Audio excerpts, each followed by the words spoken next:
are for the same building and will be read into the record together. Item number 7 is an application for a certificate of appropriateness in the Borough of Manhattan.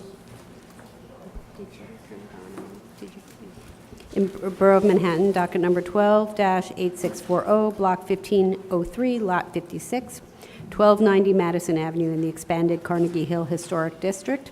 A Renaissance Revival-style flats building with stores designed by A.B. Ogden and Company and built in 1898. The application is to construct a rooftop addition, install storefront infill, create an entrance on East 92nd Street, and install a canopy zoned R-10/MP. This was first heard on November 26, 2013, had a public meeting on April 8, 2014, and the last public meeting was on June 10th, 2014. And then in conjunction with that, item number 8 is a modification of use in bulk in the Borough of Manhattan, the same block and lot, same address, and the application is to request that the Landmarks Preservation Commission issue a report to the City Planning Commission relating to a modification of bulk pursuant to Section 74-711 of the zoning resolution. And that also went through the same public hearing and public meeting dates. Good afternoon, Commissioners. Carly Bond, the Preservation staff. This is an application for work at 1290 Madison Avenue, which is the building in these photographs, which is located at the southwestern corner of Madison Avenue and East 92nd Street. There are 2 work applications proposed today. The first is a request for a report to City Planning Commission in support of a modification of bulk pursuant to Section 74-711 of the zoning resolution, and the removal of the grandfathered 1-story rooftop addition, which you can see in these photographs, and the construction of a 1-story rooftop addition with associated stair and elevator bulkheads. This proposal was originally heard in November of 2013, when the rooftop addition was proposed as a mansard. This is the design that you saw last on June 10th of this year. They're proposing still the 1-story rooftop addition, which is even in planes with the facades of the historic building. The addition will be constructed in terracotta with decorative terracotta bandings, picking up on the details found in the historic building. The height of the addition is 9 foot 7 inches. These photographs of the mock-up show the original proposal, which is 1.5 feet higher than what we're currently looking at. But you can see that the occupiable space of the addition is visible along Madison Avenue, but there are very limited areas of visibility for the associated bulkheads on top of the addition.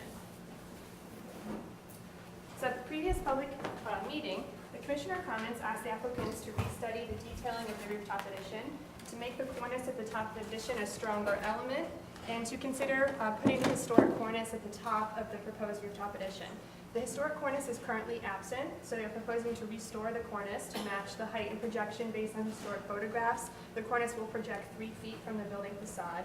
They've added a more substantial metal cornice to the top of the addition, so this is the proposed design as of today, and this is the previous June proposal. This new, more major cornice element will be painted a limestone color to match the limestone detailing found at the lower portion of the building. The applicants have prepared a series of photographs, which are in your handout, showing a similar type of facade composition of a historic building, a major cornice element, a vertical expansion, and then minor cornice or horizontal detailing found in the city, as well as on Renaissance palazzo-type buildings. And a series of photographs showing facade compositions in the district that have minor and major cornice elements. And the remainder of the work scope remains unchanged. It includes dropping the main entrance on Madison Avenue to at grade to provide barrier-free access to all the commercial tenancies, the installation of a canopy on the East 92nd Street facade of the residential entrance, of course, full facade restoration pursuant to 74-711, and the installation of storefront infill based on historic photographs. And I can answer any questions about the project team. Okay. Thank you, Carly, very much. Are there questions that we should call the team up for? What do you all think? A moment.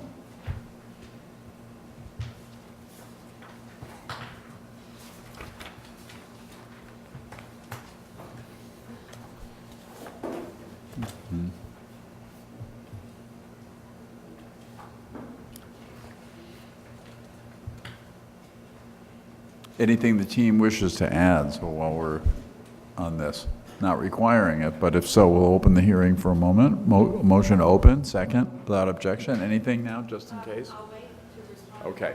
see if there are questions. Fine. Okay. Yes, One question. go ahead. For Paige. So if you use the examples that you gave us of some of the other one-story additions on top of a major cornice, I noticed that in those cases, especially the French versions, right, or those upper windows are usually something that are enhanced in some way. They're longer, they have a rounded top, they're in some way treated sort of magnificently. And so I'm just wondering, in some cases there's shutters, there's something. Also, I noticed that on some of them, even the cornice is treated with a railing, or there's Juliet balconies, or there's the upper cornice is treated with a railing that's decorative, you know, that kind of thing. I'm just curious about the cues that you took. I'd like to respond by saying that we did a three-pronged study. One was looking at... Just name. Paige Cowley. Thank you. Representing the project. We were asked to look at three specific issues. One was how the bulk is added when you have a primary or restored lower cornice. The precedents for where buildings are added to and how they're treated, whether they're 1 or 2 stories. And also the color treatment and how you emphasize one cornice over the other. The examples going back to the Renaissance where there were earlier additions was not to be taken literally, but to demonstrate when you have a strong architecture below and a primary cornice, how they treated the bulk on the top. Some of the questions that were asked of us last time asked us to consider moving in the top addition to create more space, not aligning it below, creating different windows, all sorts of other treatments. And that example was really to demonstrate how a purist Renaissance style building may have been added. There are numerous examples. We only had time to research ones that I could document. So those are true Renaissance buildings with an attic story in it. The second level of research that we did was to look at buildings in New York City. Because again, the issue was the heaviness of the capping of the building. How do you treat a new addition? Remembering that previously we thought a mansard roof or a hat was appropriate. We now looked at specific examples of, and it turns out that most of these are all historic buildings where additions were added. The issue being, remember, we have a 74-711 where we're trying to accurately restore as much of the original building as possible and still be able to have the rooftop enlarged. So these are the examples that I think are more relevant in terms of moving away from, again, going all the way back and seeking advice from historians in terms of our approach to see if we missed something. So these examples show, and I try to pick the ones that are most familiar to you to generate discussion of examples of buildings that have the higher or more heavy cornice lower. And then the way, as you can see in the A.T. Stewart, I'm just going to move along. If I get too boring, I'll stop. Just stop me. But a cornice here, and then you can see the additional buildings. These grow with many times the same exact window fenestration as what happens below. Now, is that happening there, right there? Is that the same as below? Yes, these windows here. Is it really? Yes, if you got, I worked on this building. How many windows are in that bay across? Well, they were divided. You have to consider also that these buildings were smaller. This was Right. the original building, But and if you then they look were at the, if you large. look at the 3-window bay that you're pointing to right there. This is 4 windows at the top, but in terms of the size of the window and its growth, most of the windows, I haven't measured every one. So the window size is the same, but the rhythm changes. In some places. Okay, just checking. All right, because there are 2 versions of the rooftop that changes. Okay. Okay. Right? So that's one example. Carnegie Hall, I would agree with Commissioner Perlmutter. Simple building, it already had a rather ornamented top with arched windows. Here, they chose to go the reverse, enlarge and create a different program, if I recall from the interior, into dematerializing into very contemporary additions. Again, the real point that we learned from this is that in trying to keep the look and the restoration of the building below the original cornice, there seems to be some flexibility in terms of the treatment of the fenestration above. The other issue is you have to look programmatically, because that was something else we talked about months ago. These programs change. These studios are different than the circulation corridor. When you look at other examples, which are residential or converted loft buildings, you see large windows. So what I'm trying to demonstrate by this, I don't want to go through every single one, but there is a variety of the treatment. There's no single rule that says when you have, or a precedent that I can point to that says this is the most successful treatment if you are doing this type of enlargement to a historic building. So this is, you know, a week's worth of study to educate ourselves on the ways that buildings were added to, keeping the major cornice and something different, and quite plain growing directly vertically out of the levels below. The final example, because we wanted to double check and let you know exactly what the tenement array, including the building that Commissioner Perlmutter pointed out on 92nd Street. This is an undulating facade. It has the heavy cornice at the top, and it's metal. It's of a completely different character and quality than the terracotta building that we have with limestone. But I just wanted to show all of them because, again, the argument that, well, we're not making an argument. It is what it is in terms of how our treatment for the historic building for the 74 711. In all these cases, none of these buildings have rooftop additions. Their cornice is the cap, and they do have alternating types of string courses, banding, ornamentation that tends to fill this middle piece, what you call the middle of your classical base, center, and the cornice top. We've tried to do the same thing here. And it may seem like a subtle change, but we've actually increased the depth of the cornice to 1.5 feet.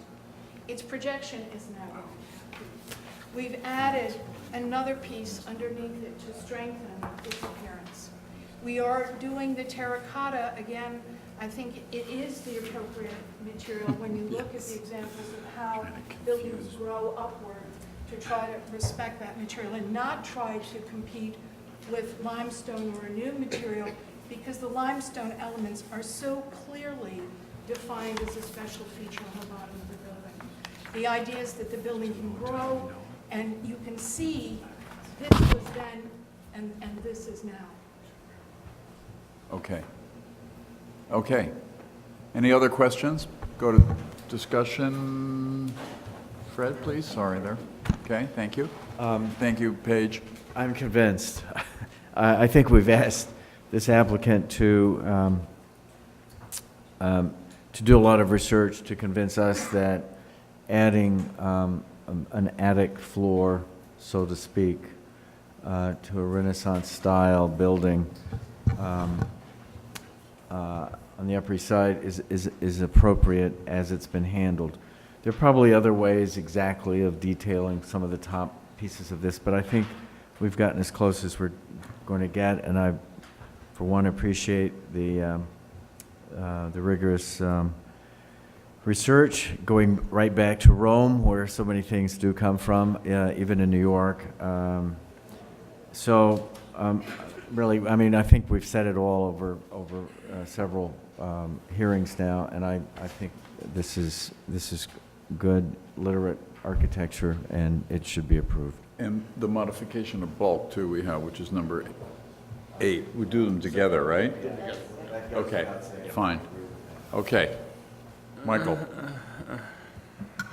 I wish I could agree. I really do. I feel like, I feel like you've done the research, but I'm getting I derive a different lesson from it. I mean, I look at the buildings that you show, and I see that the tops above the heavy cornices are always differentiated from what's below by creating a frieze that reads as a full story, whether it's the 280 Broadway, where, yes, the windows are the same windows, but they purposely changed the rhythm on all the additions, whether it's the immediate corner bay or the other ones. Either they tightened them up, they made them together into a kind of a reading of a colonnade, or they broadened them out, or put more in. I mean, there's something that makes it a top.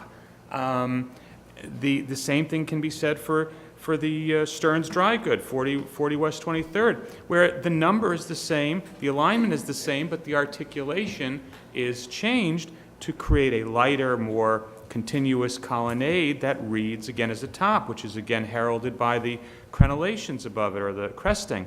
For me, this still just looks like a generic bulkhead that's been thinly decorated. I mean, I think that you could even learn from 26 East 91st. You're putting the cornice back. You could have put a bigger cornice above it and made the one below into a secondary cornice, which is the strategy of almost all of the images you show on LPC 30. You could have done it. If it were, yes, I buy the argument for the 74-711. I buy all the restoration, which is great, top quality, great. I just think that for a 74-711 to put something on top that just, in my opinion, doesn't enhance the building, I can't quite go there yet, and I'm sorry, because I know you've been slugging away at it. Marjorie?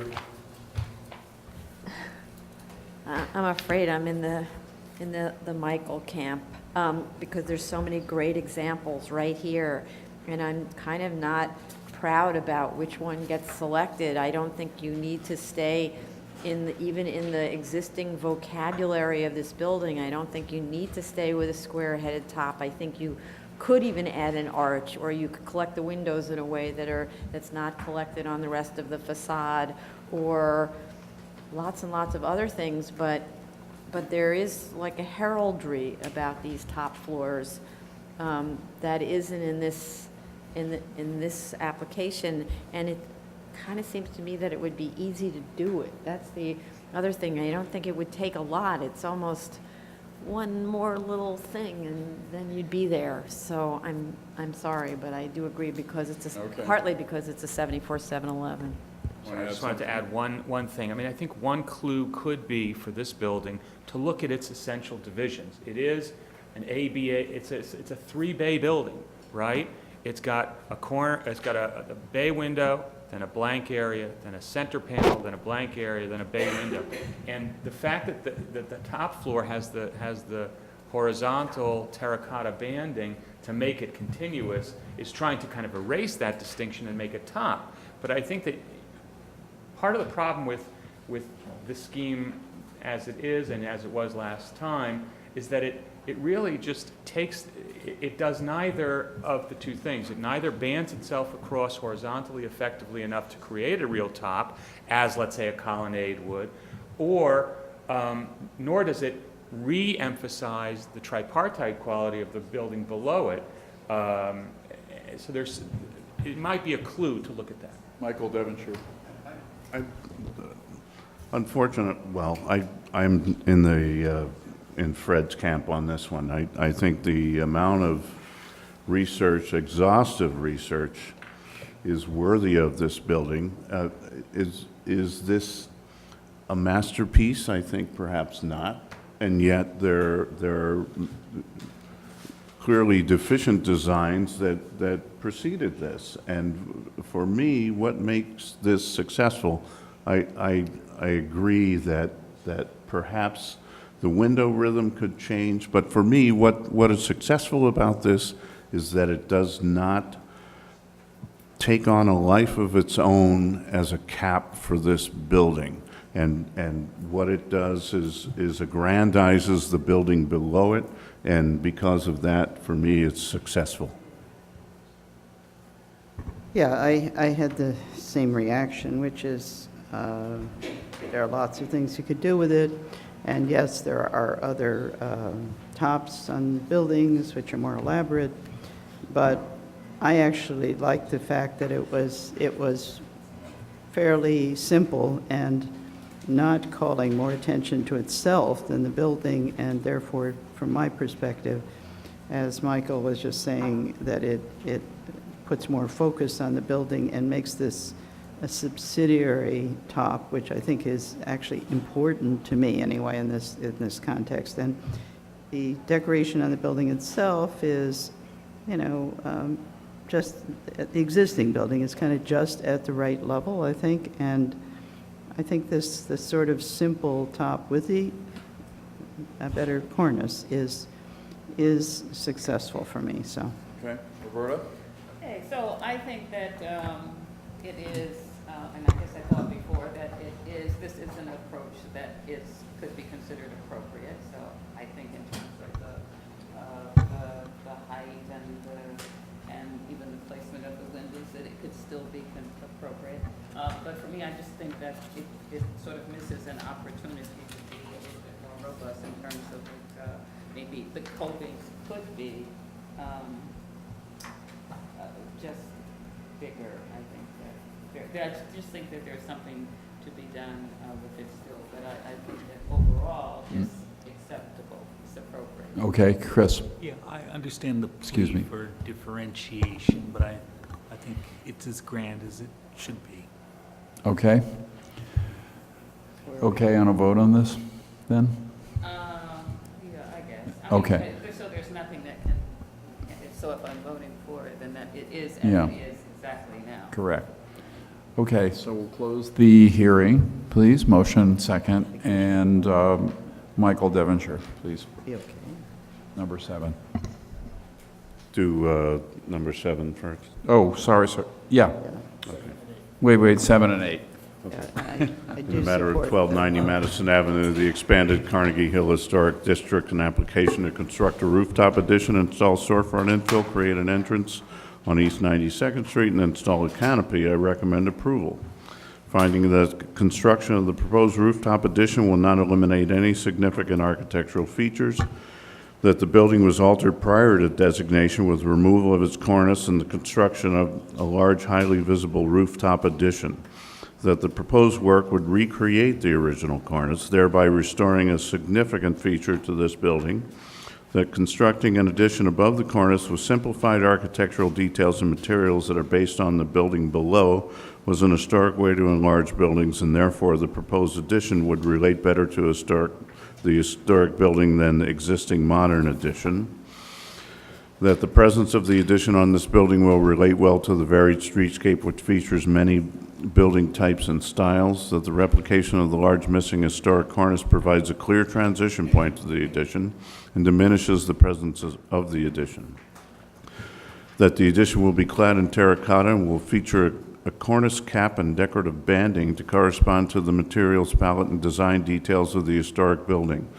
that the detail of the rooftop addition will be deferential to the historic building while providing a termination at the top of the building, that the elevator and stair bulkheads will be minimally visible from limited view corridors, allowing the addition to appear as a cleanly massed structure, that the windows at the proposed addition correspond to the window pattern below, that the storefront infill will be restored based on historic photographs and existing infill, that the removal of the non-historic steps at the historic Madison Avenue and East 92nd Street entrances will eliminate elements that detract from the facade, and the installation of at-grade doors will provide barrier-free access in the least obtrusive manner possible, that the installation of the proposed canopy will not cause damage to significant features.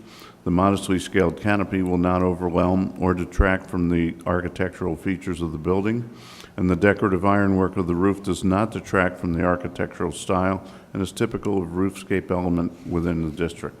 Second, all in favor? I oppose. Okay, and I'll do the modification of use. Number 8, 1290 Madison, expanded Carnegie Hill District.